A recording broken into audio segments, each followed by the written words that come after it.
Welcome back to Call Me By Your Game, the podcast where I, your host, Connor McCabe, bring on a guest to hear from them about a meaningful or memorable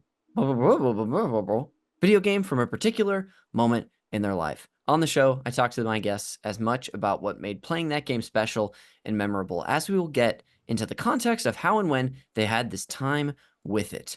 A little bit of housekeeping up top is that anything that my guest or I plug today, wherever you're listening, if you just scroll down, I've got them organized nice and neat in a little list in the show notes. So whether you're watching us on our YouTube channel or listening on your favorite podcast catcher, just scroll down in that show description. You're going to find some good stuff. For example, the Patreon that we have for this network, where we have bonus video game podcasts that go up every week, specifically our Games Club series, which right now we're going through Death Stranding. By the time this episode comes out, I want to say that episode 6 of our Death Stranding Games Club, so 6 of 11, will be out on Patreon for the DJ Toad tiers and above.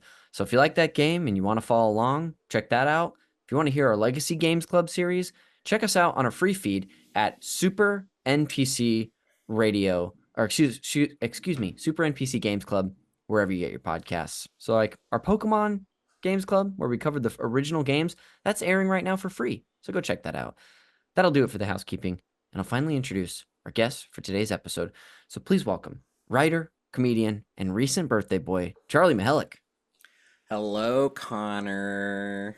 Welcome back. You are entering an esteemed group as we speak. Charlie, how do you feel?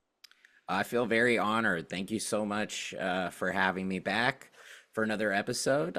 Very excited to talk about a wildly different game than the first one. Yeah, we're really, getting a sense, like a feeling today, Charlie, and just an idea of how much variety you bring to life. And this is just, we're oscillating to the other side of the spectrum for you. Yeah, and should we say that we're recording this on Halloween? We should. It is very, Yeah, I mean, we kind of said it before, but I'm feeling very scared, and so are yeah. you. It's very spooky. Yeah. And What's we're more talking about a scary than spooky doing game work on today. Halloween? I know. Absolutely. It should be a national holiday. It should. I shouldn't have met up with a friend to give them my advice on podcasting. I shouldn't have had a writers meeting or this on Halloween. What the heck am I doing? I went and got 2 shots today, vaccines, You because did. Your yeah, COVID I'm and going. flu? No, I'm going out of the country next month, or next week. So, I got measles, mumps, and rubella, and I got hepatitis A. So, Exciting. mm-hmm. So exciting. Yeah. So I should be inoculated against those things. Wow, congratulations. Where are Uh, you? I mean, if we're talking about you, where are we heading? we're going to Bali, Indonesia. Very fun. Yeah. For our honeymoon. Ah, exciting. Yeah. Delayed gratification, as they say. Yes. We got married over a year ago, so. Yes. Well, Charlie, I'm so excited to have you back. As I was saying, alluding to you entering an esteemed class of guests on the show, this is not your first solo episode. You're returning for the second one. This is the 4th time I've done this. It's been really fun having people back to hear from them about another game. You originally were on Call Me By Your Game, episode 20, where we discussed Yoshi's Island. A couple fun things about that one, which is, first off, that was an episode that we recorded over Zencaster, not even Mm-hmm. Zoom, so we weren't even seeing each other. And second, like, I think there's a story you like to tell about being on that episode right at the beginning of COVID, where Sure. I asked you if you had anything to plug, and you were like, "What is there to plug at this time, Connor?" Yeah, I assumed I would never have anything to plug again. And thankfully, we got Thankfully, past at least that that's not version. true. Yeah. Yeah, but at that time, I mean, it was the very first episode that you recorded in quarantine, I think. So we were in that 2 week period where we thought it was just going to be this quick little blip. And we were all going to stay home for a couple weeks, and then the world would keep on spinning. And turns out that was at least a year, with different hiccups here and there since. Hmm. But since then, I've had you on a couple episodes. You were on a co-op episode where I've kind of pigeonholed you as a Super Nintendo guy because Right. I had you on the Super Metroid episode in 2021. Earlier this year, you came back to discuss Yoshi's Island again because we did a co-op. Again. As we've Yeah. been doing our sequel series this year. I bet you've played. I mean, I feel like you maybe told me you played this game recently, but I just did the one that aired on Patreon and it's going to be on YouTube. Uh, the week that this episode comes out is Uncharted 2. Have you played that one? Oh yeah, yeah. It's not recently, but it's been a long time. But I played it a lot when it first came out. Yeah, I'm classically late to all sorts of pop culture and video games, so I'm finally getting to this like classic from 2009, just 15 years Yeah, later. yeah. So Well, better late than never, and it holds up. It's pretty timeless. it was pretty good. As this game, I would argue, is, which is Oh, 1 year earlier. that's right. Yeah. And speaking of a game that's got a little bit of a polish recently. Yes. Well, before we, get into games and stuff a little more, Charlie, I mean, people who have listened to the first episode you were on, or even maybe the recent Yoshi's Island co-op edition, know that you're a writer, you're a comedian. Is there anything else you want to share about yourself or plug up top while we have you? Well, I have a movie that you can watch if you want to rent it on Amazon Prime or Apple or wherever you rent your movies. It is called The New Killer in There's a New Killer in Town is what it's called. There's a New Killer in Town. And it's a thriller. It was written for the Lifetime Network, so if you like Lifetime thrillers, it is one of those. And yeah, so I would suggest checking that out.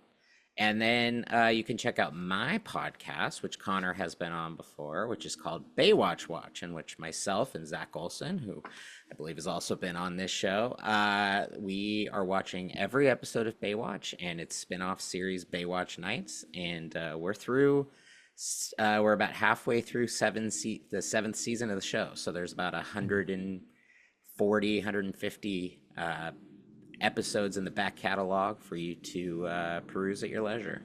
Great, great podcast. I had so much fun. I think watching, I believe it was like my first real episode of Baywatch ever Sure. for that. Zach, also former guest of the show, and then a great movie that we got to watch together. Yeah. Yeah, absolutely. Connor, we had a screening at my house and Connor was there. How many Uh, times do you think you've seen it? Have you seen it at least 3 times now? yeah. I think I have seen the final finished version twice. Okay. But then I watched a first cut of the movie, which was very close to the final, except it didn't have any like color correction and had temporary music, things like that. So, Yes. but yes, I've seen the final finished version twice. Okay. But that's just a message for all the big Hollywood directors and writers out there, Charlie. It's okay to watch your stuff. That's the message we're trying to convey today. Yeah, there are. I actually was surprised recently. I actually think it's far more common for writers and directors to watch their own stuff, but actors often do not. Especially like television actors will not watch the TV shows that air, and often will not even watch the movies that they star in, Huh. which I think is quite interesting. Yeah. Well, you know what? Well, we got your eyes on it a few times. So that's all that matters. But yeah, definitely check those things out, listener. I'm gonna put a link to the podcast and the movie in the show notes as well. Charlie, thanks for sharing. We're about to get into, a little discussion on your recent history with video games, Hmm. from your Yoshi's Island appearance up until this point. Before we do, will you please introduce what you've brought on for the main event and call me by your game? This is the 2008 sci-fi survival horror game Dead Space. Awesome. I can't wait to hear from you about this one. But as far as your recent history goes with video games, the first thing I want to ask is can you think of like a broad trend, if there are any, in your video game playing habits since we recorded that episode a few years ago? Yeah, I think that since that episode, I have embraced the new console generation. All right. I have both a PS5 and an Xbox Series X. I busted out the Series X again in order to play through the 2022 Dead Space remake for this Nice. episode. And then, yeah, I think that I love games. I actually returned to gaming recently after a few month hiatus. And trends, I would say that I'm a person who can tend to get bored with games very easily if I'm not hooked on either the gameplay loop or the story or anything. So that can happen. But two games that I completed recently that I was very fond of was Warhammer 40K Space Marine 2, Oh, I don't. which I think I forgot you were playing that. If you had mentioned it at all. I didn't mention it, but I mentioned that it was a want to play, and I did Okay. finally do it. It's fun. It's very much feels like a old school third person shooter, except with Unreal Engine 5 visuals. So looks amazing, plays amazing. And then the RoboCop Rogue City game. I played through that, and as a huge RoboCop fan, I very much enjoyed that. It felt like it was made by people who had a real love for the IP, and definitely fulfilled that kind of power fantasy of playing as RoboCop. And Peter Weller, who was the original actor to portray RoboCop, did the voice, so it had that going for it. And yeah, as someone who has just spent so much time in that world from a movie perspective, it was very cool to play it in that way because now it feels like it used to be that every movie had a tie-in game, Yeah. but now they're doing these, 20 or 30 years later, and they're not tied to any specific release. And the games are so much better for it because they're not rushed to meet a release window, and they focus on telling unique and independent stories rather than trying to tie or emulate the story of a game. I mean, of a movie. That's really cool. That's a game that I want to say that also came out a couple years, maybe 2 years ago or last year. Yeah, it's That 2023. Yeah. 23, okay, that I heard like blips about on podcasts that people were really impressed with the quality of game, but it kind of slid under the radar. You're one of the first people I've heard, I think, talk about it to me at all. Yeah, I would say that it's a double A game. So it doesn't quite have the budget behind it that some of your bigger games that have come out this year have. And I think that really works for it because it's a smaller studio. And it's one that I believe it even released at a budget price relative Sure. to the rest of the games. I think it was like 49.99 when it released, rather than your standard 69.99. So yeah, and it's relatively cheap now. If anyone wants to to go play it, which is sometimes the benefit of games not performing so well, is that you can get them for ridiculously cheap on either a digital download or a physical one. But yeah, I highly recommend it. Do you find yourself, speaking of, digital and physical, are you buy games digitally? Are you a physical guy now that you got two consoles that have disc drives, I'm pretty sure. They do. I'm almost entirely exclusively digital. Okay. Um, Is it just the convenience of download, here it is? yes, it's the instant gratification of not having to leave my house. I also love to go to the deals section, or the discount section of the PS Store or the Xbox Marketplace, and just see what's on offer. And yeah, and so if I see something that grabs me, I'll buy it and play through it rather than. Um, I used to find trips to, before digital gaming was kind of the standard. I used to really enjoy trips to places like GameStop Yeah. and any place that sold video games. I loved going there, and now I find it to be so unpleasant. I really don't like going to those stores anymore, partially because they've completely changed their model to try to force you into their program, Yep. loyalty rewards program, which I did, I have joined before and been a member of, but it always felt like I was like finding like hidden gems for like the PS2 or the or things like that in the used section, and it was always like kind of really fun to go in and see, just like going to like Blockbuster or something like Yeah. that, seeing what was on offer. But now that experience is not as good because of the fact that digital gaming has taken off. So going to those stores, it feels like there's very little dedicated to video games and a lot dedicated to toys Hmm. and merchandise that is related, either related to video games or just pop culture in general. There's just Yes. like Funko Pops take up like half the store now. And you're not looking for those, Charlie? You're not looking to buy a Funko just on your way I out? know. Some I walking I around prefer to Funkos? go. I always think about driving down Hollywood Boulevard and seeing the line that would go out of the Funko Pop store all the way up and like halfway down Gower in the like blinding sun Yeah. over the Hollywood Walk of Fame, like the most unpleasant experience that I can think of, to get into a store to look at toys. Um, and every time I would drive by it, I was just like, you could not pay me to do that. Yeah. Yeah. Yeah.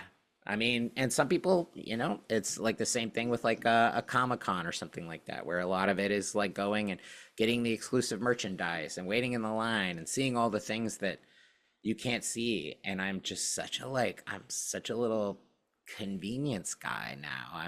Everything is just like, I don't want to wait in line. I don't want to be Yeah. crowded. I don't want to, yeah.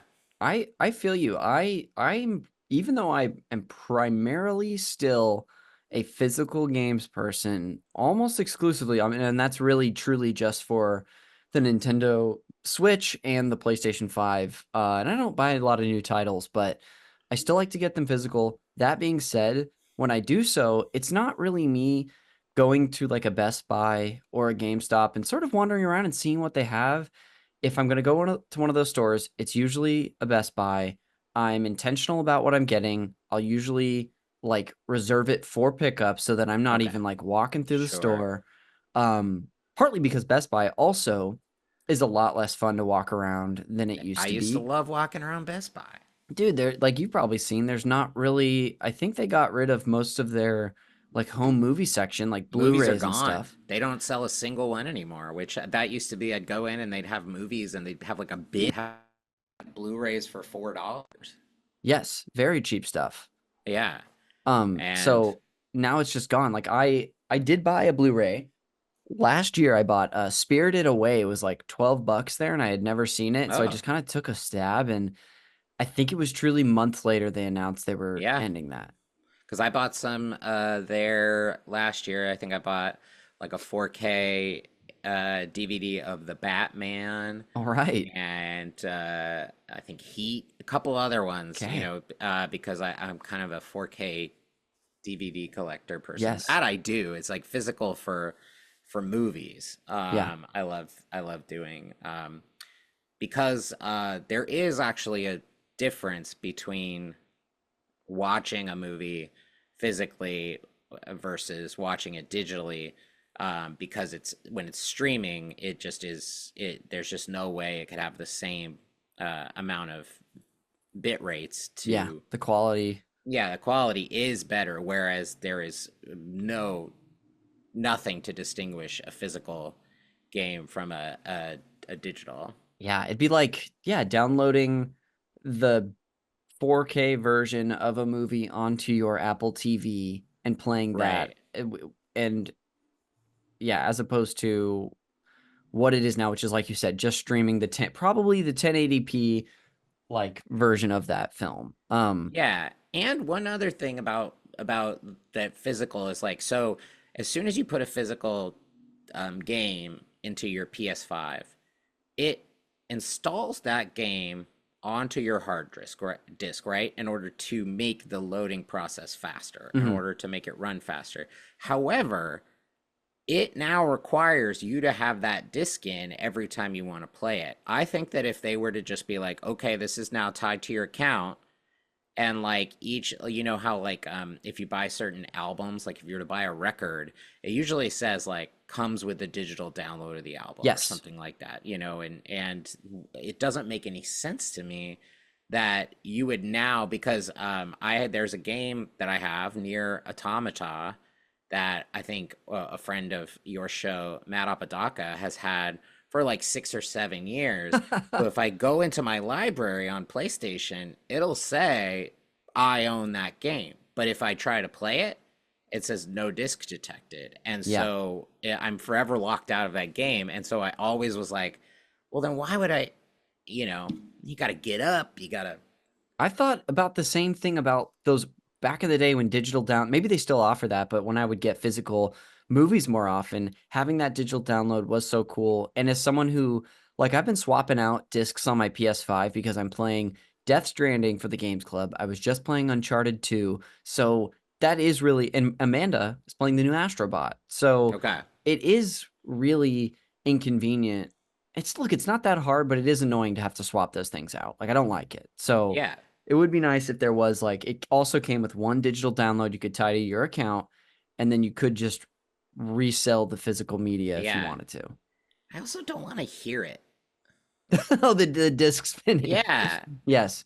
Well, I'm not happy if I don't hear that disc spinning, It's Charlie. way better on PS5, but remember on PS4 that like the PS4 just like sounded like a jet engine. It They would sounded get terrible. so loud. And I realized one time, I actually did improve it one time where you could snap that plastic cover off. And if you open your PS4, the top of it, you'll just see like dust Yes. everywhere because they're just like, and so that did help, but it still would like, and it would heat the room up like 20 degrees. It's pretty bad. I only had a PlayStation. I had an original PlayStation 4 model, truly from like 2019, like spring of, for about a year and a half before the PlayStation 5 came out, that a friend gifted me. And so I was playing like the newest games on that old PS4, and I experienced the same airplane Yes. phenomenon. Charlie, I want to ask you a couple more Okay. questions. We've gotten on to some fun beaten path stuff, but I have like a couple more questions for you. Um, Over the last handful of years, I know you said you've been embracing the new console generation. You've been playing Right. new games. I know you even enjoyed the new Final Fantasy 16. You were a Mm-hmm. friend who was talking to Yeah. me about that. Have you been revisiting old favorites as well? I know you kind of were doing that for this podcast, but outside of that. Yeah. Let me think about some games that I played that were older. I think like last year, I did a playthrough of uh Arkham Knight. Oh, fun. That's the one Arkham with the Knight car, is right? yeah, Arkham Okay. Knight is one of my favorites. I still think it holds up really well. You know, I'll do probably every 2 years do a Last of Us, you know, part one and two, Nice. revisit. And then I actually earlier this year in January, I did a Dead Space 1, 2, and 3 replaythrough. So Whoa. all three of them.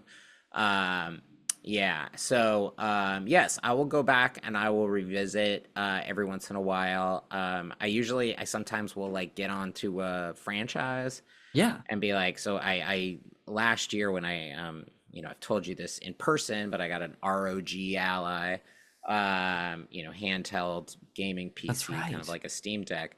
And I played through several Assassin's Creed games doing that. And so I did Assassin's Creed Unity, Assassin's Creed Syndicate, Assassin's Creed Odyssey, Mm-hmm. um, and then Assassin's Creed 4 and Rogue. So, you know, like play and 3. So, and Assassin's Creed 3. So I did like Dang. 5 or 6 of those games. Yeah, just games that a couple of them I had played before.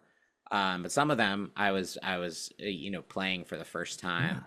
Yeah. And, yeah. And so, yeah. And every once in a while I'll do like, I think one that I revisit from time to time is God of War 3, the remastered version that's, for the PS4, but playing it on PS5, just because I get nostalgic for the old God of War sometimes. I like the newer ones a lot, but there is something, um, they're just a completely different vibe, and a completely different style of game. Hmm. And each style of God of War game has its merits, in a lot of ways. But I do think that God of War 3 is like probably one of the most satisfying games I've ever played. Yeah. Yeah, that's great. I Yeah. love like hearing you talk about going through almost like binging a franchise at a time or Yeah. playing consecutive games from a franchise is actually very I have one exception to that this year, but it's very foreign to me. I kind of find that like I'll play a game and then want most of the time want to switch to something completely different, or because of the way I built games into my life, I will have a new assignment that is just another game. Yeah. Like oh, I played Uncharted 2 this month. Now I've got to play The Secret of Monkey Island 2. So now I'm playing a point and click adventure. And so Sure. but I love the idea of if you're really rolling with like a style to just like keep that going. Yeah. That sounds really Totally. fun. I Um, and the exception I had, by the way, was as I've mentioned Uncharted 2 a few times. Before that, I had never played any game in the Uncharted series. So I played through one because it was also like it was very quick. It was like a 7 or 8 hour yeah. experience that like you just can blow through. So that was, to get myself narratively caught up and to Right. understand everything going on. But yeah, that's just interesting to hear that like you'll really sit in a franchise for a while. Yeah, if it grabs me, Yes. like oftentimes if there's like a huge gulf between one game in the franchise and the next, I won't bother as much, because like the unfortunate truth about a lot of games is the fact that their narratives are pretty superfluous. Like it takes a lot for me to play a game and be like, oh, that was a really good story.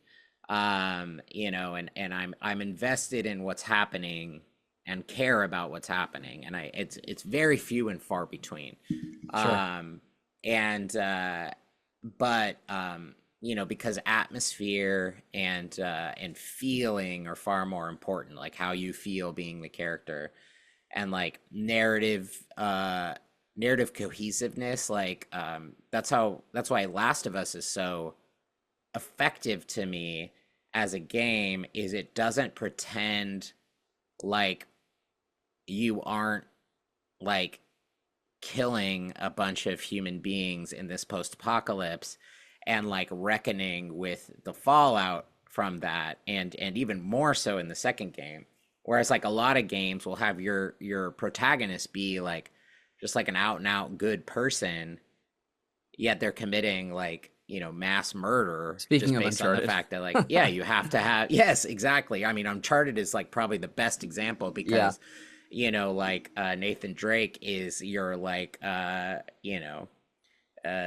Indiana Jones type character, a charming rogue who is like everything is about doing things for the good of people, and then just like killing Hundreds and everyone. hundreds of headshots and murders. Yeah. I don't know if you've ever played the Tomb Raider reboot. No. So the Tomb Raider reboot was like 2015, Yeah. and it basically like took a page out of.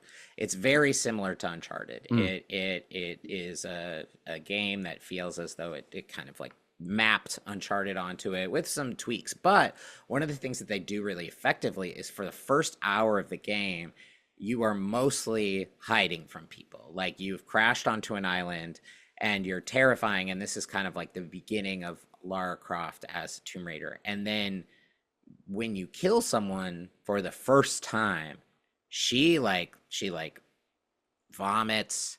She like really like takes it on and like feels like even though this person was trying to kill her, she's like grappling with what that means once that happens. But then the rest of the game, It's fine. she's cool. Yeah, she We'll, doesn't we'll care. we'll Yeah. acknowledge it, but this is what she's Yes. going to be doing. But at least in that moment, you're like, whoa, wow, this is really interesting. But like, you can't, it's like really hard to have a game that's like, It's very one that tough. does it really effectively is Death Stranding. Yeah. Where like if you kill someone, like I don't know if you've gotten that far yet, where like if you accidentally use lethal bullets on one of the human characters in the game and they die, you have to get them to an incinerator and burn their body within a specific period of time, because if you don't, it'll cause a void out and create a BT, and you get an automatic game over, Yep. which Yeah. is, yeah, which I think is like very fascinating. Very fascinating. Like giving you an actual, because like an emotional consequence is one thing in a game, but normally you Yeah, can just forge ahead. Whereas right, this is like, no, there's a gameplay consequence and right. bad things happen. Yeah, and it makes sense for the world of because the Death Stranding was created by the fact that for whatever reason, like all of the dead bodies on Earth became BTs. Yeah. Yeah. It reminds me, this is one little tangent and then my final question for you in this segment.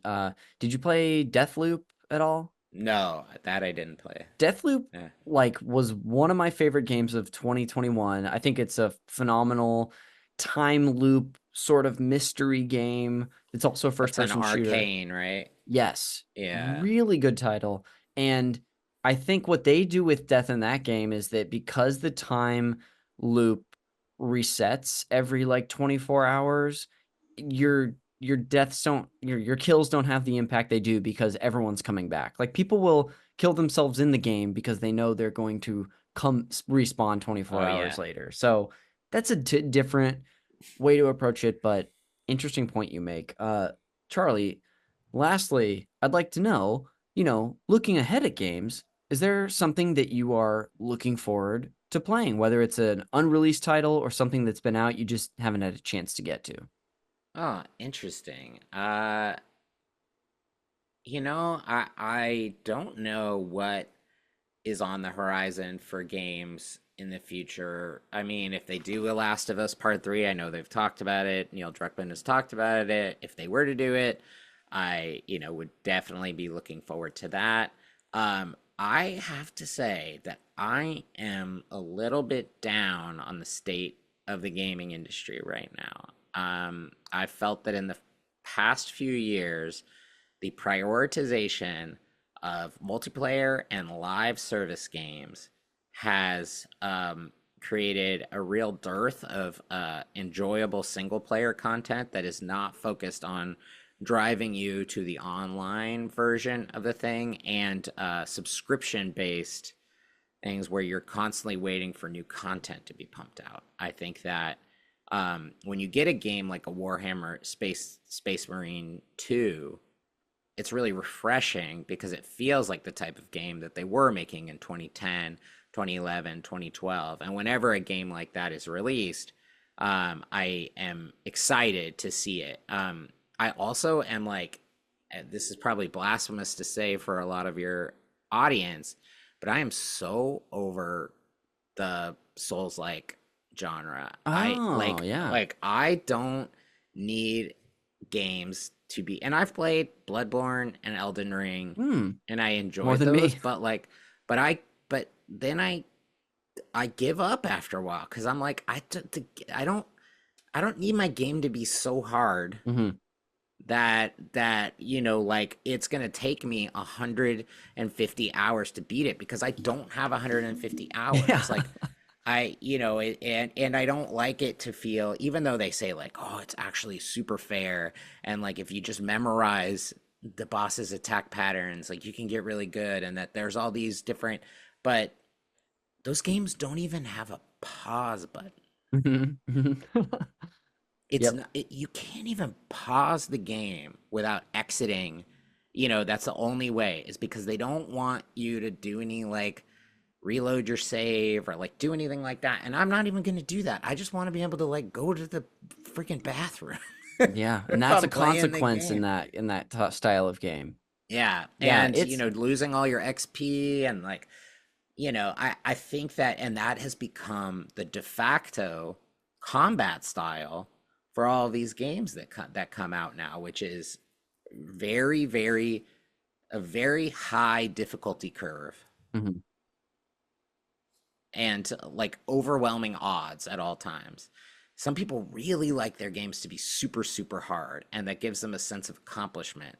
But for me, my sense of accomplishment is actually like relatively simple. I want it to look pretty, I want it to sound good, and I want to feel like I'm making progress. Mhm. Yeah. Yeah, I definitely find myself more aligned with you as well.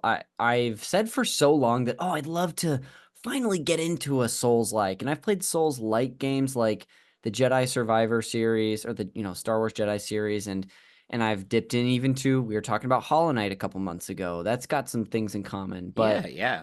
I typically also don't find satisfaction in that either. And I enjoy games for different reasons for the most part. And part of that is like maybe it's that we're in different stages of our lives now where Yeah. we don't want to dedicate that, or we just enjoy games for different reasons, possibly.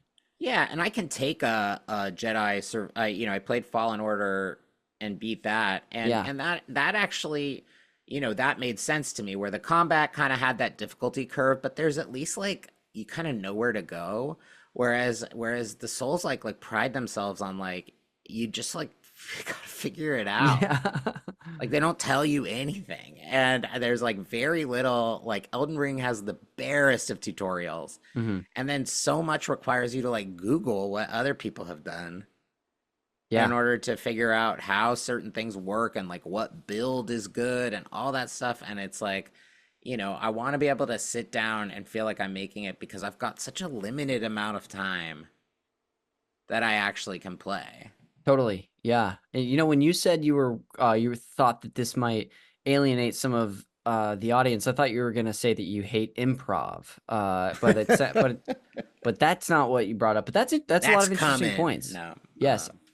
Well, Charlie, anything you want to say last before we head to break about recent gaming history, or you feel good about it? I feel good. Okay, cool. Well, we'll go ahead and take a quick break, and when we come back, we'll finally get into all things Dead Space. So, Charlie, I'll see you on the other side.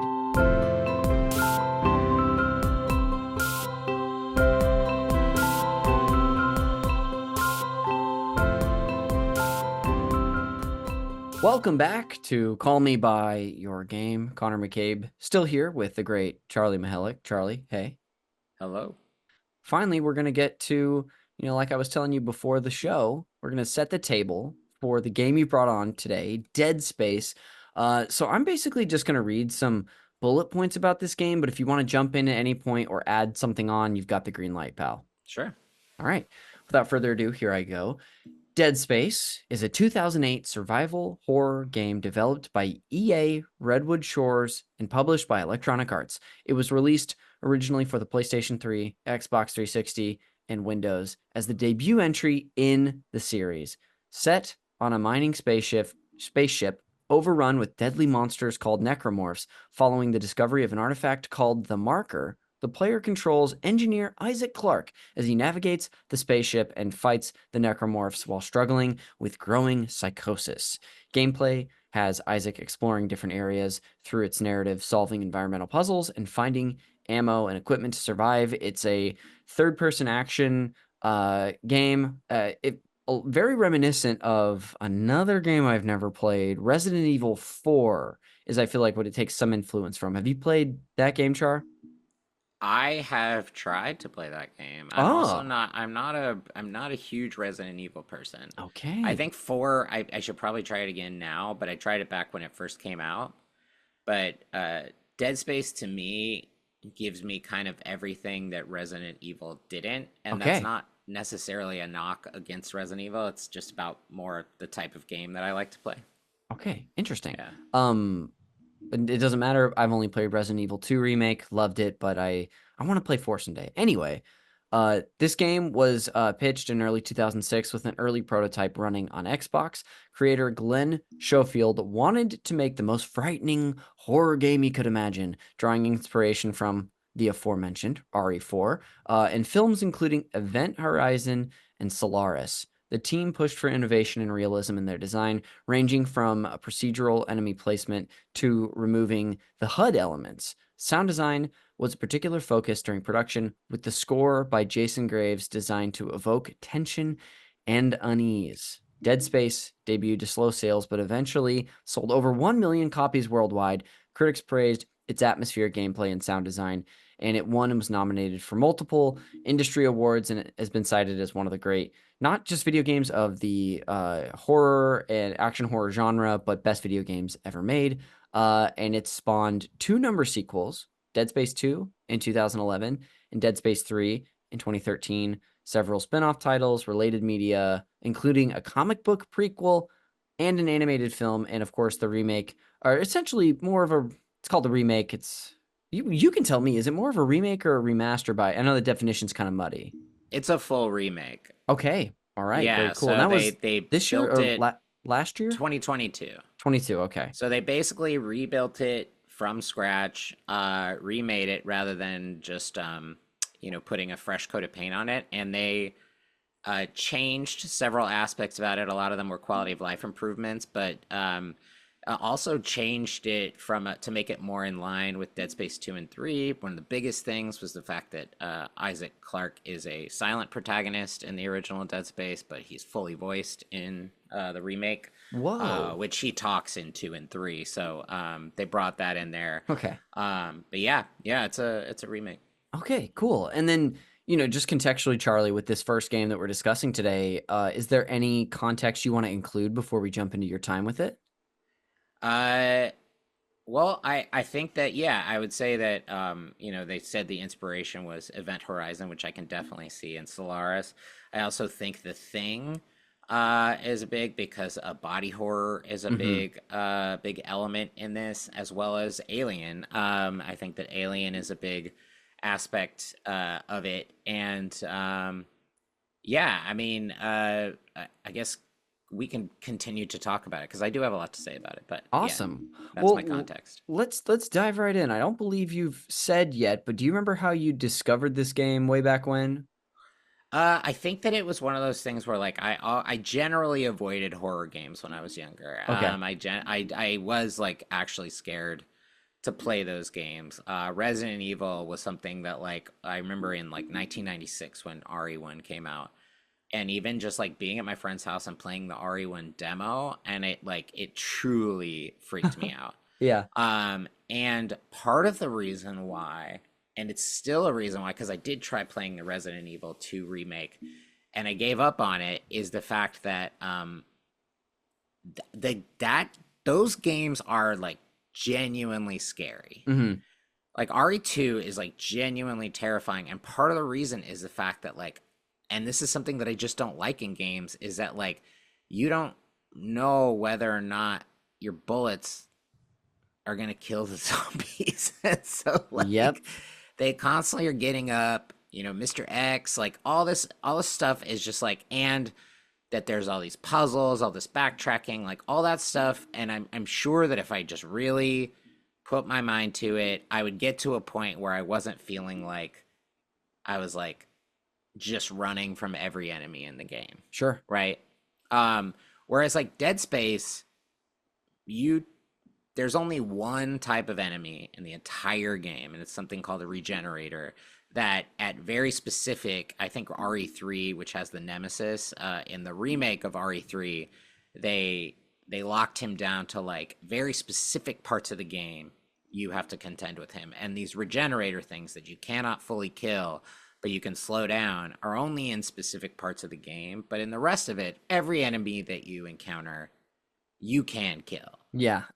and the way that you kill them is by shooting off their limbs. That's something that's very different than any other game, is that if you just were to shoot them head on, because you are using, all of the weapons that you're using are mining tools. So you are an engineer on a mining rig, and so everything that is at your disposal, and even like your suit and all that stuff, is all stuff that he uses for his job.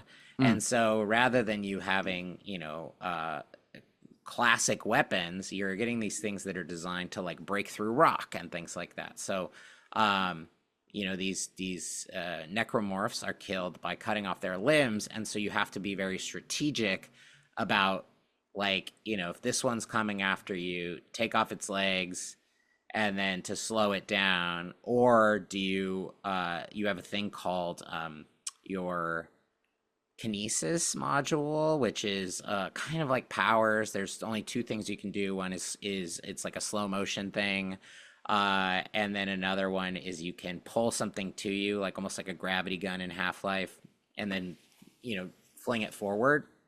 And so it's balancing that while creating enough distance between yourself to take them out. And the scariest thing about them is the fact that they are just so grotesque, because they are humans that, and I guess I will say that, like, they do look kind of similar to the what do they call them in Resident Evil 4, the La people Plaga? that, the Plaga, where Yeah. like once you kill some of them, they like sprout a bunch of tentacles. Okay, I mean, They're I like, don't they know. look like Yeah. humans, but then when you're fighting them, all of a sudden they'll go like, psh, and all these tentacles Oh, come out. geez.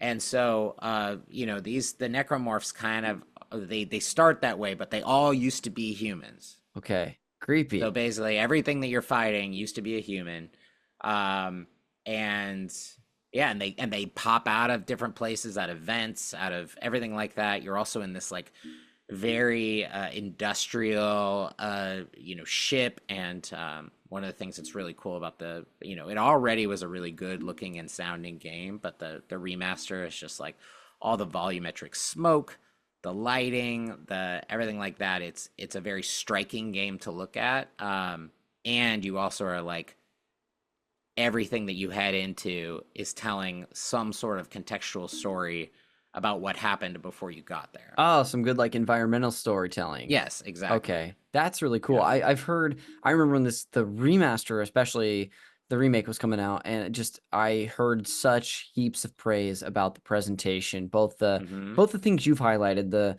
visuals, and as well as the sound design were just incredible. So I'm glad to hear that you felt that way too. Yeah. So it sounds like that. There's a handful of elements that really struck a chord with you, at least especially in the first go around you had in the original release.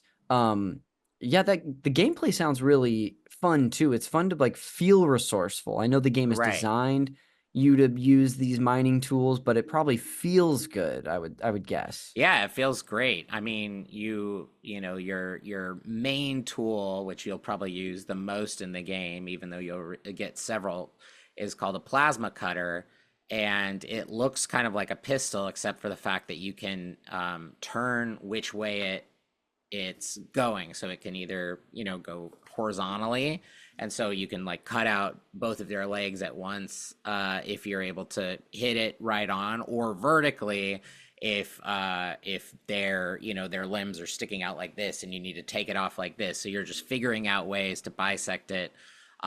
There's you also have like a stomp that you can use, and once you take something out, every time you stomp it, it drops like resources. Cool. And so you're constantly scrounging for additional ammo. There's also some inventory management as well, but it's not as, I didn't find it to be as restrictive as Resident Evil. Sure. Yeah, where like your guns don't like take up, like a shotgun won't be Oh, like a yes, your long, like inventory. take up like 5 or 6. The guns are somewhere separate, but if you hit like, I think it's like 24 rounds of the plasma cutter, and then you get another 6, it starts a new block of 24. Okay. So it's like you can, and it's the same thing with, eventually you'll get something that's kind of like a machine gun, but it's called a pulse rifle. There's like a shotgun, which is called a rig cutter, which is like a much wider beam.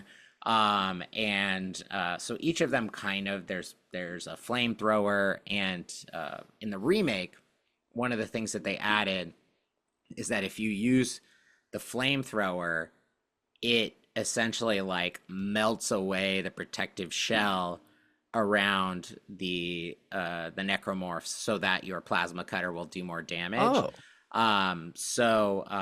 It becomes like a strategic thing where you're starting with the flamethrower and then moving on to it. When I played it a few days ago, I didn't play through the whole thing, but I played through a good portion of it. I was playing it on New Game Plus mode, cool. and it is kind of fun to go through it a second time because like it takes away like all of the scariness, Yeah. and then you're just like super powerful. Like you just are you've upgraded your stuff so much, so like the early necromorphs that you're fighting are just like nothing. Like they just Yeah. are gone in a second. So, and I like that. I like to feel powerful. I don't like to feel super underpowered in a game. Yeah. Yeah. That makes sense. Yeah, and that's fun to hear that you've played it a variety of different ways now, of like original release, remake, Yeah. and then even remake New Game Plus. If you think back, do you remember a point in the game or like an element that was introduced when you were playing it, that where things really clicked into place for you, where you felt like you were in a groove? Yeah, I mean, I would say like very early on, you realize it was one of the first games that I had played that has no HUD. So essentially, like what you're seeing is like on Isaac, the back of Isaac's suit is along his spine is essentially your health, Oh, which cool. is like what the rig, the rig is measuring your health, and then it also has your kinesis meter, so that's right there. And then your gun itself has a window on it that says how many rounds are in it. So there's nothing in the corners, nothing in anything like that. So you're getting like a full screen picture, and you can like pull up your inventory and stuff like that. So that, of course, opens contextually. But so much of what you're getting is just contained on you, which I think is very cool. And then um you like are getting a lot of instructions that you're getting are based on like you walk into this thing and like you see this person who is like desiccated, like blood everywhere and stuff, but on the wall they've written in their own blood, cut off their limbs. So that's your like that is your Oh, sure. instruction on how to defeat the enemies.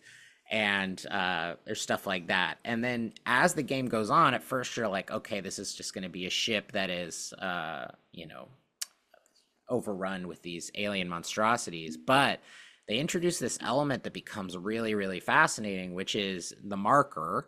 The marker is something that they picked up, and it turns out that this marker is essentially like creating almost like a portal to another dimension that's basically hell. Hmm. In the same way that Doom is like, and that the idea was that this would create an unlimited energy source that they were trying to manifest, but it has Okay. also developed a kind of cult-like following. And so this religion springs up around the markers called the Unitologists. And so as the series goes on, like by the end of Dead Space 1, you've now realized that what's happening to you, there are others who are very invested in making sure that you do not destroy it. Ah. And then in 2 and 3, you are brought into full conflict with the Unitologists, and in terms of like it spreading to other areas far beyond just the Ishimura, which you spend the majority of the game on. That's interesting. That's so fascinating to hear that it sounds like they save most of that for the sequels.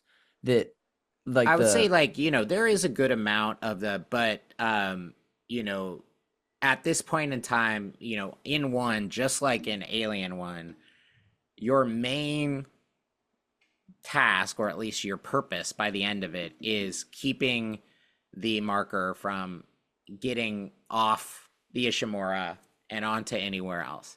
gotcha. And so then by the time you get to 2, you end up on, a what's essentially, it's not Earth, but it's like a space station that has a ton of people living on it.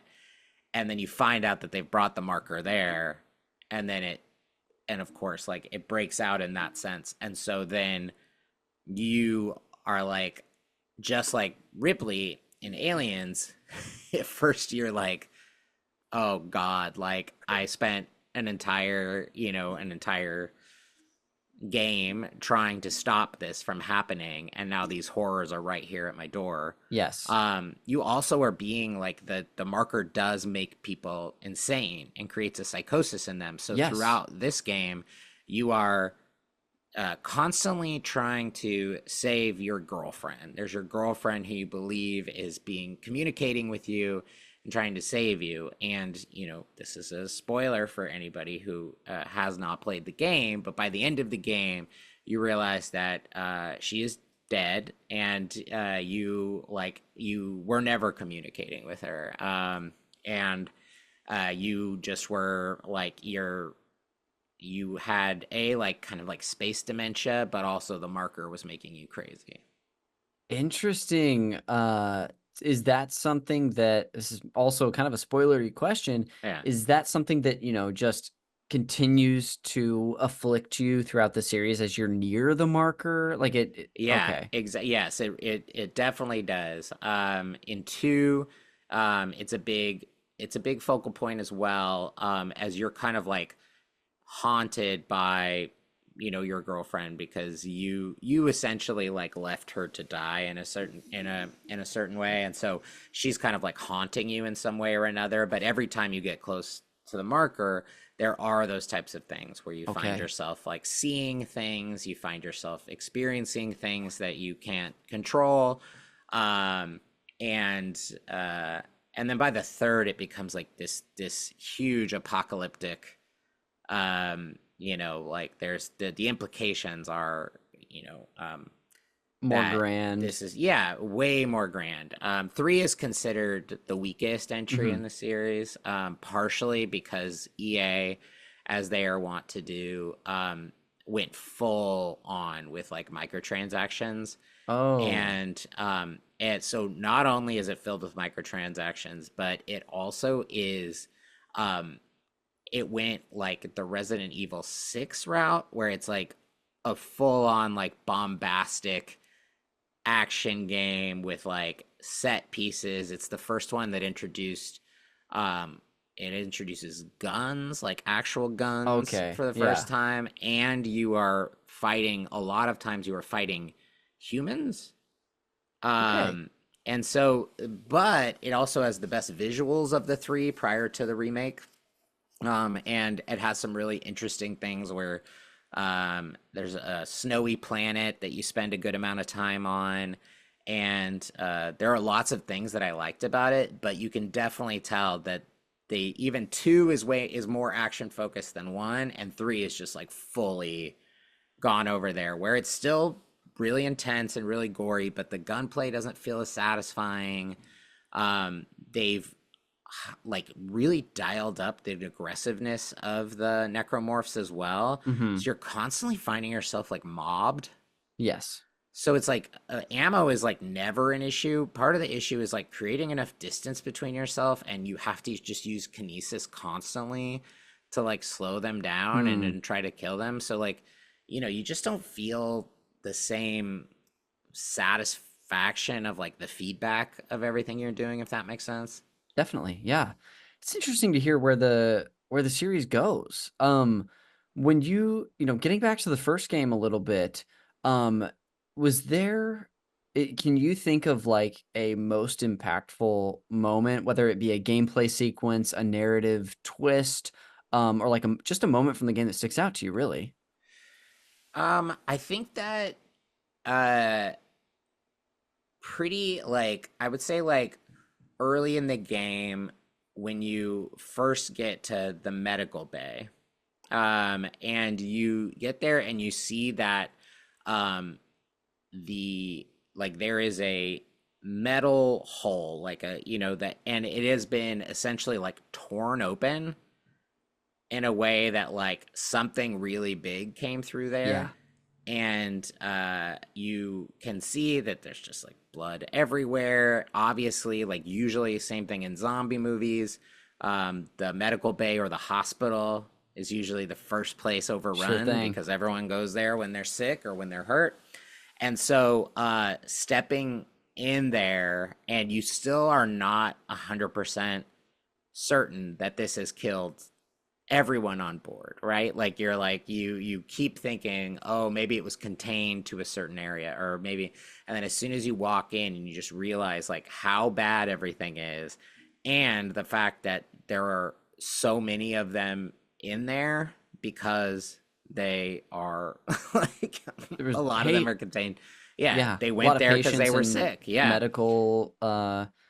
I almost said medical employees, but like doctors and nurses and stuff like that. Yeah, but then like when you do encounter anyone who is still alive on the ship, like the people that you encounter are usually the ones who are like do not like these people are a medical miracle. Like we need to study them. We need to, like whatever's happening to them is something we've never seen before, and rather than eradicating them or taking them out, there's an investment in and also like experimenting on them and things like that. So you're not encountering people that have certainly your best interests in mind.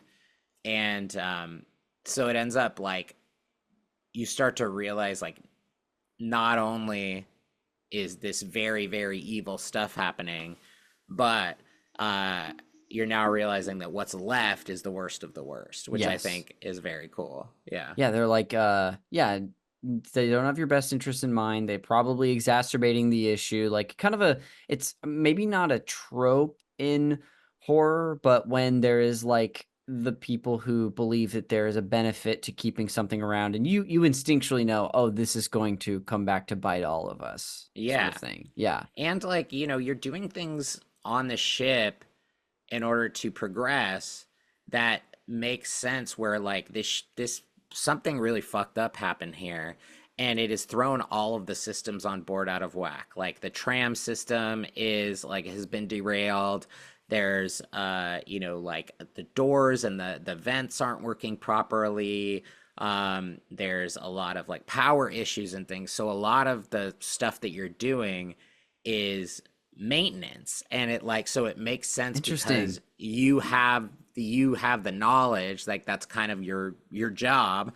So you're almost like a space janitor, and you're like going into these different areas, and like you are using the powers that you have, and you start to realize like it's not just like a game like Max Payne where they put in bullet time and they're like, for whatever reason Max Payne can slow down time. Yeah. And this like the kinesis, you're like you are seeing what it's used for, which is like this, there's like a part where there's two arms that extend and pull a tram onto the tracks, but one of them is kind of broken, and so it's not able to lodge on at the same time as the other arm, so you end up using the kinesis to slow one of them down as it going so that they meet right in the middle. You have to time it right, and then it pulls it on, so you're realizing like, oh, there's all these different, whenever you need to replace the power source or a fuse for a different door or something like that, you have to use the kinesis that picks Yes. things up and carries it to the different areas. So um, they're not superfluous, and they're not just like magic powers. Yeah. Yeah, There's like and the weapons, yeah, a the weapons that you're practical use to using it. to kill the necromorphs, the most effective one is their own arms.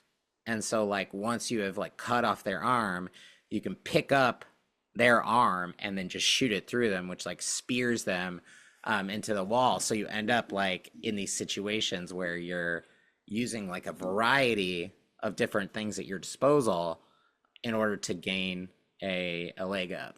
I'm seeing a lot like, first of all, thank you for just letting me ask you little detailed questions, Yeah. because I really, this makes me really want to play the game like ASAP because it sounds amazing. But I'm seeing more and more. You brought up Half-Life earlier, but there's Yeah. a lot of similarities here, both Gravity gun. Yeah. narratively, and it sounds like, the gameplay might be different, but the implementation is similar. And Yeah. being sort of, this technician or scientist finding themselves in the situation.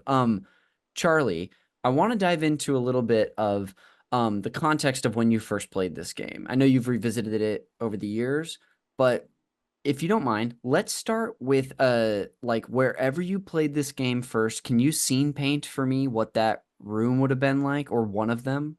I think the first time I played it was like it wasn't when it came out. Yeah. I didn't end up playing it until maybe 2016 or 2017. Okay. So I played it on my Xbox One. I purchased the Xbox 360 version Cool. from the Xbox 3 Microsoft store Now, and Digital King. played it Digital King and played through it and then was like found myself being like it was relatively cheap on the store and I was like I'm gonna give this a little bit, but if I'm too scared I'm gonna turn it off Yeah. because like and so once I started playing it and I was like, oh no, this actually like this feels really good to play and like the game is and this is something I love. This is another thing that might be blasphemy, but it's a little hand-holdy in the sense that like you can always press a button and it will have a line that appears that tells you where you need to go. Sure. And so you might find yourself at a fork, and if it tells you to go right, then I usually am going to go left because that usually means like a room with resources or like something is down at the other end of the Yeah. hall. And then I'll go back the way that I'm supposed to go. I get frustrated easily, especially because time is not really a luxury when a game is like we're not going to tell you and we're not going to put any like waypoints. You have to read what the quest says and then be like, oh, I think the quest wants me to go there, and then I'm just gonna like go and get there along the way. um and some people just absolutely love that. Like I was reading about Star Wars Outlaws, Hmm. that game that came out recently, and so many people were like, the game provides too much information about where you need to go. Assassin's Creed, Ubisoft is basically like known for Yes. giving you a ton of markers, a ton of waypoints, like pretty much just like can like handhold you from place to place. But for me, I'm like if the missions are where the majority of gameplay happens, and it is an open world game in some way or another, not the Dead Space is, but in most games, like I don't like all the in between. Sure. Like, like it gets old really fast because like if you take like a GTA 5, then I guess like I can run around and I can shoot people on the street and like, people do that, or you can run, like get into accidents or fight the cops or like whatever it is you want to do. But eventually you're like, this is not moving anything forward in any way. And obviously the majority of the development time went into these long story missions that they have put together that are the meat of the game. And so I want to get to those. And Yeah. so the quicker I can get me there. And so in the same way, like, it's not hard to find your way around in this game, but what I like about the little indicator is not that I'm like, oh, I know where to go. It tells me where I should go first because I'm like a person who loves to see what's around every corner. So if you tell me that's the way forward, I'm gonna go back the other way to Yeah. try to get all the little store, all I that do the stuff. same So thing in yeah, The Last of Us and the Uncharted yeah, series, and a lot of games actually.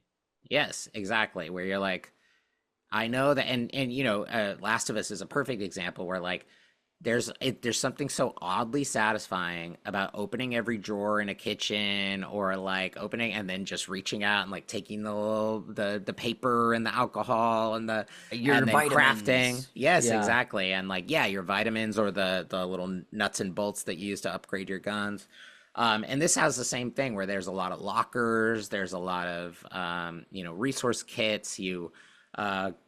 Go in and there's an economy as well, which is like credits, and then these things called semiconductors, and there's different levels of them, and they're different valuables, and then there are several levels of your rig, your suit, that you can upgrade to, which Cool. Oh, that's great. include I saw some of yeah, that in, doing research for this episode. I saw the suit sort of evolving as the game went on. yes, Could definitely, yeah, just sort of a classic, great, like improving your armor sort of thing, your and your equipment. inventory slots, and like Yeah. and then your there's also these things called power nodes that you collect from different areas of the ship, and those, if you get to a bench, you can upgrade not only your ship, which like can upgrade your HP. There's also several zero oxygen sections, and so the amount of oxygen that you have, you can Oh, increase huge. that. You can increase the power of your stasis rig, and your kinesis, and the how wide the thing is, and all that stuff. So you can really um, uh, get stronger and feel like there's progression that makes each encounter not feel so life and death. Great. Yeah. Yeah.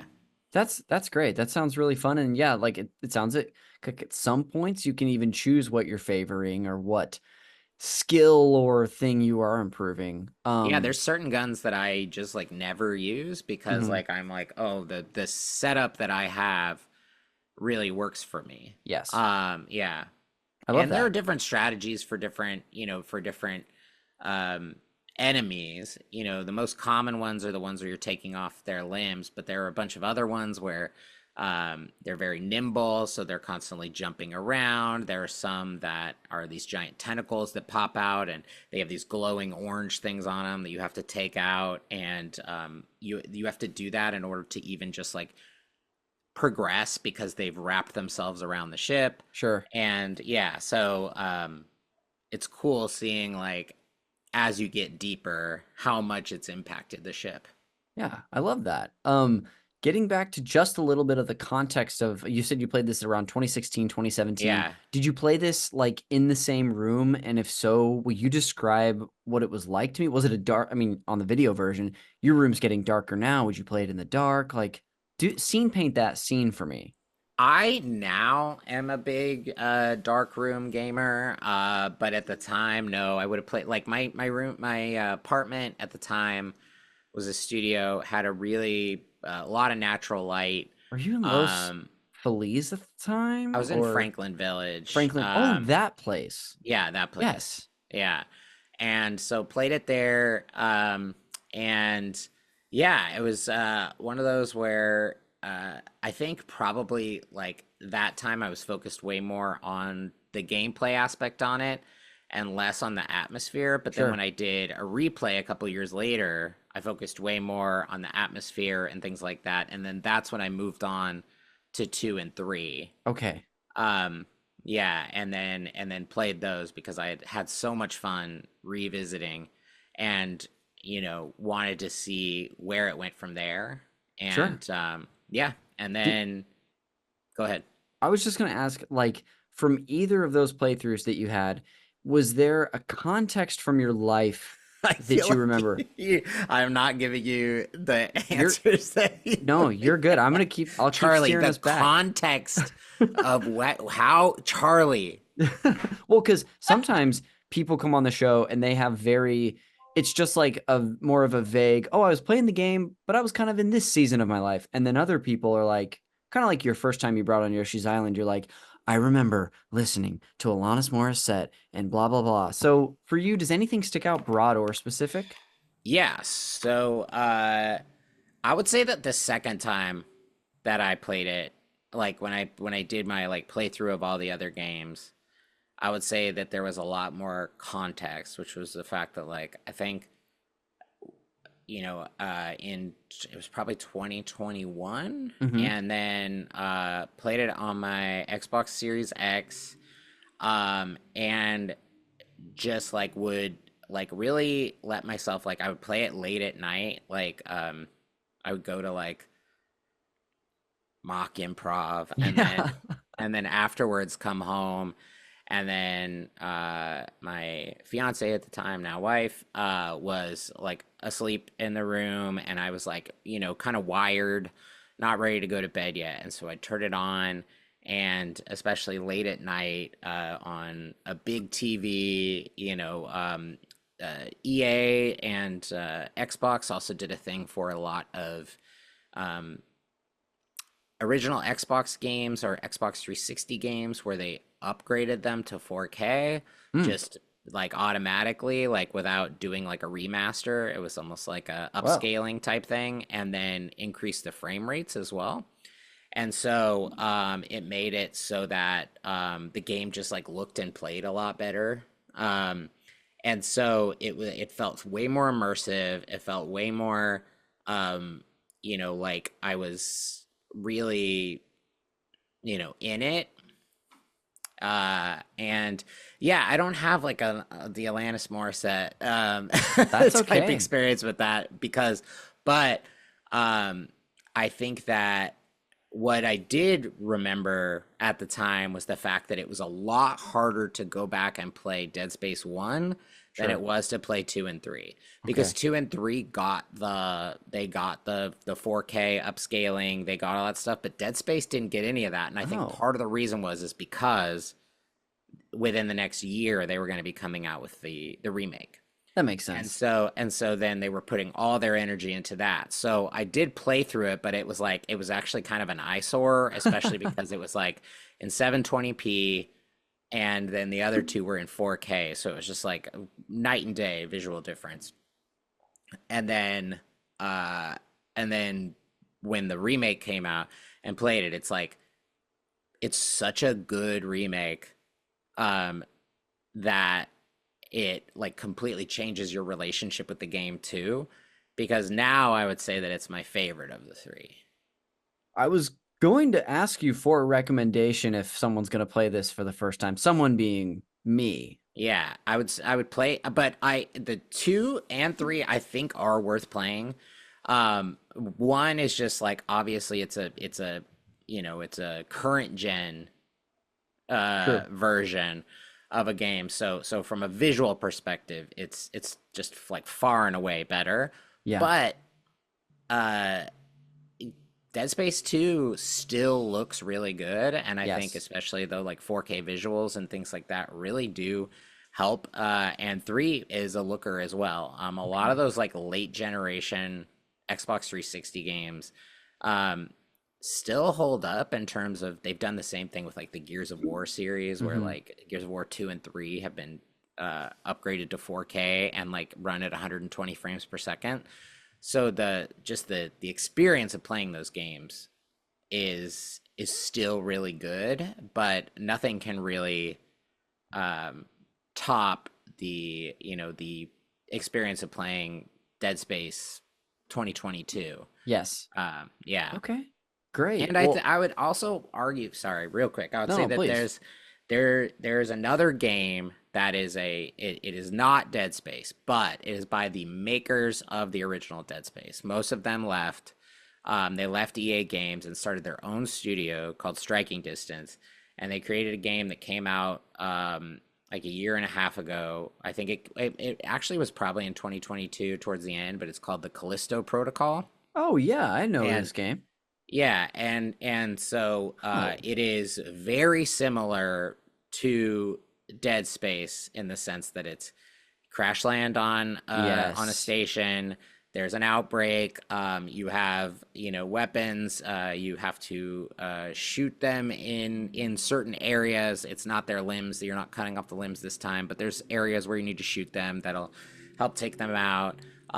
There's it's like kind of like a kinesis type thing. And it feels like that because you have your very minimal. There's no HUD. It's all minimal, things like that, and it's like pretty good. It looks incredible. It's like I think it's like one of the most visually striking games ever made. But from a gameplay perspective, it's not as strong, but I still think it's worth playing. Okay, I'm as you talked about it more, I remembered exactly what this game was because I think it came out within a couple months of the Dead Space remake, and Yeah. I remember at the time a lot of what I was hearing was that I think the game, I don't know if I would say it flopped, but people were way hotter on Dead Space than Callisto, which is not probably a tough comparison to come up against a game like Dead Space and being something new. Yeah, Callisto, I would say is like has benefited. I played Callisto for the first time earlier this year. Hmm. And at that point it had received like a year and a half's worth of updates, in Okay. which they had basically fixed most of the bugs that were present at launch. They'd made quality of life improvements.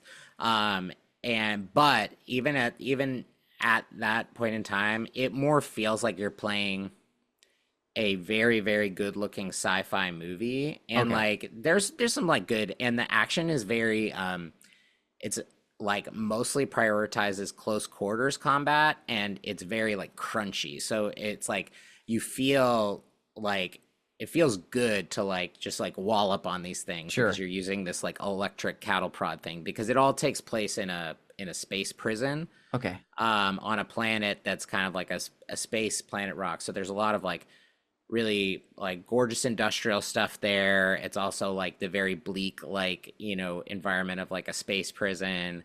There's a lot of like technology gone awry and things like that. So it definitely is worth playing. But Cool. then, once you go back and you play Dead Space again, you're like, oh, this just feels so much more polished. I see. Um, though I would argue Callisto Protocol looks slightly more polished just because it's like Josh Duhamel like Oh, is the really? star. So it's, yeah, so it's like, and it's like full motion capture.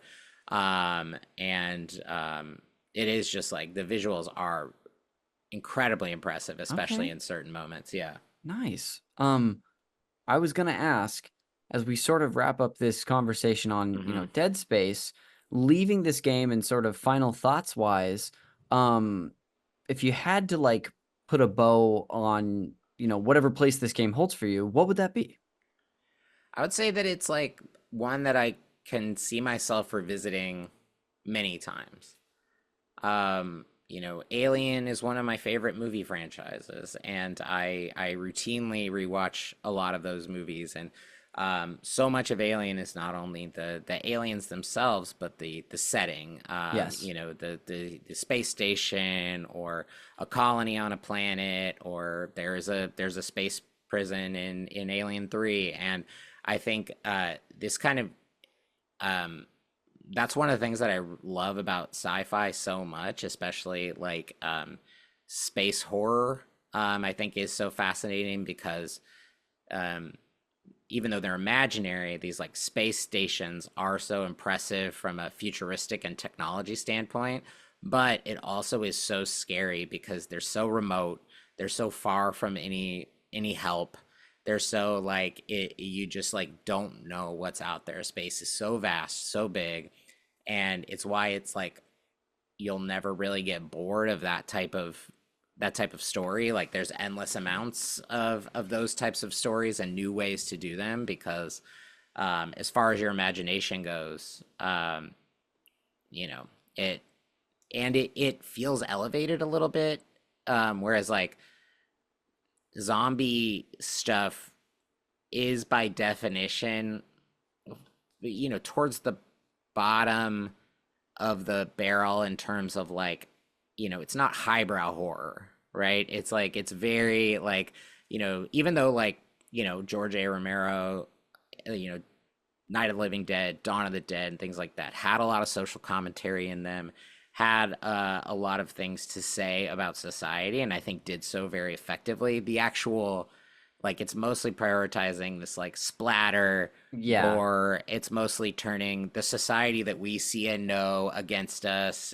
so it's like, whereas like this is, not only are you venturing out into the unknown, but then, so you can't even like fathom the horrors that you're going to encounter. Yes. um yeah, so Awesome. Well, Charlie, thanks for summarizing that for us and bringing on Dead Space to talk about today. You've not it's no one's goal to make me interested in the game, but I really want to play this one. So thanks for bringing it on. yeah, of course. I've got a couple of fun segments to close out the show with you. The Right. first of which is the Fact Me by your game. And Charlie, I'm just going to share a couple of fun facts with you about Dead Space today. Great. These come from the YouTube channel Did You Know Gaming. Do you ever check out this YouTube channel? Yeah, I've heard of it. It's Yeah. great. This was a convenient one where often when I am coming up with fun facts for this segment, I search game title, Did You Know? Because it's just such a great resource. So I'll put a link in the episode description for this one, but it's just all about Dead Space, the original one. Um, So definitely check it out. The first one, we have a little information about the original title for Dead Space and some additional Easter eggs. So, uh, did you know, Charlie, that Dead Space was originally titled Rancid Room? No, I did not know that. There we go. This was the original title for the game. It was changed to Dead Space as a play on words taken from the dead space field generated from the strange markers within the game's story. Uh, and in Chapter 10, which is titled End of Days, there are several references to the original title found on scattered movie posters, and in the which are titled Rancid Room. I guess these posters look strikingly similar to the original Xbox 360 title screen for the game. In fact, Charlie, I'm going to drop this in chat just so if you want to check it out Nice. later, Yeah. you can see that. Perfect. So that's the first one, is that it had a different original title and they sort of pay homage to it early in the game. This is around like 33 seconds of that video. Okay. The second is that this game, being a sci-fi setting, has some reference for some renowned sci-fi authors. Comic book author Warren Ellis was apparently involved in the early stages of production for this game. And I don't know how big of a reader you are, Charlie, but I'm not a big Mhm. reader, let alone sci-fi. Is that a genre you read? Yeah, yeah, I read a lot of Okay. sci-fi. Well, maybe some of these names will ring true for you or will be familiar. So, Warren Ellis was involved in early stages of production of this game. Concepts used in the world's story, such as planet cracking, bear resemblance to some of Ellis' works, which are often rooted in sort of fantastical ideas, grounded in plausible real life design and aesthetic. To tie it into some more authors, Isaac Clarke's name was designed to pay homage to two highly respected science fiction authors, Isaac Asimov and Asimov. There we Arthur C. go. Clarke. Yeah. Charlie's got it figured out. And then, Charlie, how about this one? I'll sort of pose it more as a question. His parents are named Octavia and Paul Clarke. Do you know what authors those are in reference to? I would say Octavia is Octavia Butler, Ding, ding, ding. and then Paul Clarke would be I don't know the Paul That would reference. be Paula Anderson. Oh, no, I didn't know that. So anyway, this game, paying homage to not just concepts but science fiction authors in general. These are basically just fun Easter eggs you can find in the Yeah. game. The next time you replay it, you're gonna have to keep an eye out. Yeah, absolutely. Um, that'll do it for the Fact Me by Your Game segment. There's way more in that video, by the way, so I recommend checking it out. And it'll lead us to the final one, the game recommendations. Now, Charlie, as you may well know, this is my forced tie-in to the movie Call Me by Your Name, where I'm going to treat Dead Space like your passionate love in Italy, this fling that you have that sticks with Hmm. you. But like the movie, it's not going to work out. You're going to need to find a new fling. So, Charlie, I'm here to sort of provide three potential new dating options for you that all have a little something in common with Dead Space. How does that sound? Yeah, it sounds great. Okay. So the first of which, I've got three for you today, is if you'd like another third-person action horror game with less space and more dark place, I'll recommend to you Alan Wake from 2010. Also same era. Did you ever play Alan Wake or I the did, sequel? yeah. Yeah, I Uh, played both of them. I this was a new game to me last year. I bought the original on Xbox 360 for like $6 at a store. Yeah. I like the original. I love Alan Wake Yeah. 2. What do you I think mean, about the series? yeah, 2 is like a masterpiece and 1 is basically a third person action game. Like it's Yes. very fast paced. I like the using your flashlight to take their shield down and Yeah. then shoot them is fun. But and there are things I like. I am a huge Twin Peaks fan, and Oh, okay. Alan Wake is very inspired by Twin Peaks. I'm also a big Stephen King fan, Wow. so a lot of Stephen King in there. And then Alan Wake 2 is like I actually haven't finished it yet. I need to finish it. But from what I've played so far, is like, I'm a huge Remedy fan. Yeah. I played Control. I've played Control multiple times. Alan Hmm. Wake has Control has an entire Alan Wake DLC, and then Alan Wake 2 obviously has the Bureau of Control and tie-ins to Control. So that like Remedy connected universe Yes. is really strong. And then I also played Quantum Break. I didn't like that Oh, one as much, but because of the fact that they were trying to, I don't know if you remember Quantum Break, but they I know the game, basically, but I'm not super familiar. so it's a game, but between every mission, there is a 30-minute television episode. And it is a live action, fully acted television show that stars like big names. Like it's Yes. Lance Reddick, Hmm. and um the guy who was Littlefinger in Oh, Game of yes, yes, yes. Thrones. Yes, Dominic Monaghan from Lost. Whoa. And then the main character is famous as well. I forget the actor's name, Me too. but yes, but and so it's like you gotta, and I just would always skip them because I'm like, Yeah. there's no way I'm watching, But I think they were trying to push the medium of video games forward, where you would have both a tie-in of like this game and the TV show. Yes. Um, They're always and fiddling with like, stuff like that. yeah, it never got a 60 frames per second upgrade, so it doesn't feel as good to play. Even though like there's some cool, it uses a lot of like time stuff, so you can like do things where like you hit someone with this like time burst thing, and then you just shoot a bunch of bullets into it, and when it expires, like all the bullets just kind of go like whoosh, and like take everybody around them out, and like there's a lot of like that kind of stuff, and Okay. so you can see kind of where Control got a lot of their powers Yes. aspects from it. But Control, I think, is fully a masterpiece. Like it's a Metroidvania. It's visually so cool. It's so interesting. Like the lore is so rich and Hmm. deep. And there's Without, so many connections between the two games. yes. I mean, I'm now a huge Alan Wake fan, and I bought Max Payne 1 and 2 for Yeah. like $3 on Steam. I want to play Control. This is a bit of a tease before I get back to your other two recs, but we hold an election for our Patreon supporters every Uh-huh. quarter where they get to vote on the Games Club game that we do. And I don't know if I've revealed this yet, but for next quarter, so starting in January, we're doing all the 5 nominees are games that have finished second place in our elections, including Control. It lost to Resident Evil 2 exactly a year ago, so Oh wow. we might Okay. be playing Control. So I might bug you if you want to hop Yeah. aboard that one. Yeah, absolutely.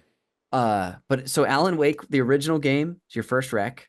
The second one is if Charlie, you want to fight aliens, but you're kind of a tactics head. I'll recommend XCOM Enemy Unknown. I don't know if you like tactics at all. Uh I have not played XCOM, because that's another one that I've heard, especially XCOM 2, Hmm. I've heard is super, super hard. But I have played Mario versus Rabbids Oh, Kingdom yes. Battle, which is the exact same gameplay setup as Yes. XCOM, except with Mario characters. Yeah. And I did really enjoy that. Oh, that's awesome. Yeah. Lastly is if instead of killing them, you want to free them and you want to be them, I'll recommend a classic, Oddworld, Abe's Odyssey. Oh, yeah. That's All great. alien focused Yeah. stuff for me. But Yeah. uh, to cap that off, Charlie, here's your 3 recommendations: Alan Wake, XCOM Enemy Unknown, and Oddworld, Abe's Odyssey. That'll do it for the recommendations. And that'll actually bring us to the end of the podcast. So before we go and close out with some plugs, Charlie, thanks again for taking the time to do this today. I always love talking games and hanging out with you. So this is a blast. Thanks for having me, bud. You bet.